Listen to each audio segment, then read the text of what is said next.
arrinta annaga maxkamadan nahay maxkamadii ciidamada qalabka sida xaaja meeshan ka dhacday dhibaato ka dhacday meeshan 12 bishan waa la soo wada gurmaday federaal iyo maamul gobol iyo kulli markii leeyahay waa la soo wada gurmaday waa la wada yimid halkan saraakiil military ka tirsan iyo maamulka gobolka waa yimideen kuwa xeer ilaaliyaal ah oo dambiga baarayeen waa yimideen arrintaasi tilaab weyn oo waxyaabaha oo guusha weyn ah oo la gaaray oo baarista hordhaca lagu ogaado waxa kamid ah waxa meeshan ka dhacay waxa meesha ay dadka banaanka qayla ay sheegayaan ma ahaba waan laba ciidan oo isku dhacay waay macnaha labadaas ciidan xaajadeedana xeeraaliyaashiya ku mashquulsan tilaabiga qaadayaan baaristiya meel dhex u marayso waa dhamaatay markii dhameeyaan baaristaas waa dhamaatay ay dhahan waxaan annaga balan qaadaynaa inaan tilaab qaadno oo cidii arrinta xaajada herbaraawe xabadka ku riday iyo cidii sababta u ahayd iyo cidii dishay qof kasta soo dambiga loo soo cabiray inaan dusha ka saarna anagana aan ku xirtaan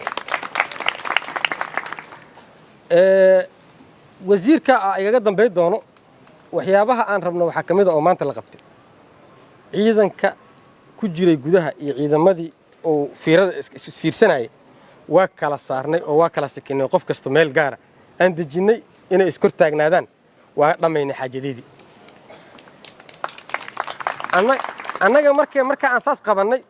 waxa halkan leedinku yeeray idinka oo maamulkana u fadhiyo waxa waaye in dadka deegaankii aad u sheegtaan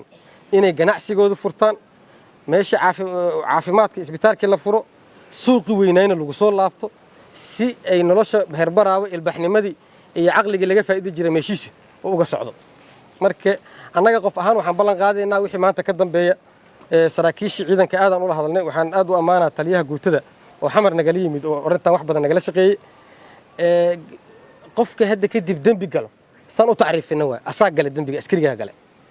ma gelin kooxda uu ka tirsan yahay iyo deegaanka uu ka soo jeedo iyo qof kala reerkiisa maysan gelin qofka dambi gale asaa laga rabaa ciidamada aan saraakiisha aan la hadalnay inay nolol iyo geeri ku keenaan asaga ninkaasi qaladka sameeyay asagana ciqaabtaas u martiinayna laakiin wala meel isdagaalimay taa ama iska dhii waa lama ciidan oo hal dawlad ku wada tirsan waay oo dawladda Soomaali wada tirsan yaa iska dhii marka maylan baahnya maamulka meelu maylan baahnya inay ciidamo limaday horto faktora maylan baahnya askariga oo dhibka jeysidi inuu iskii dhibka jeysay laha qobado maamulka la horsheena oo maxkamadda ciidamada hortiya la horsheena soo waajib sheelanku guud marka